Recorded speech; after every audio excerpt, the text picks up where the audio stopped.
Hey guys, this is Tony with Alliance Specialties and Laser Sales, and we're back with another Motivational Monday. And today I'm here with Kirby. Hello. Kirby is not only my uncle, but I work with him every day at Alliance. He runs our polishing department, and he's been an inspiration to me when it comes to hard work and just perseverance. And today's quote is, "Work harder than you think you did yesterday."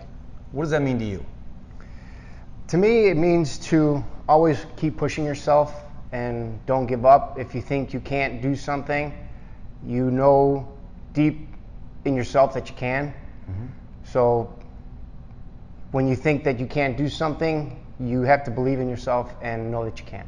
Yeah, and it's one of those things, whether it's exercise or work or anything, it's pushing yourself that extra little bit to get the most out of that opportunity. So there's times here at work where we feel like we're swamped and we can't take on another job, and then the next week comes and we have more work than we had the week before, and we still find a way to get it done. And that's just a testament to the team we have here and to Kirby for helping get that stuff moving, and just the hard work and the perseverance that we have as a company.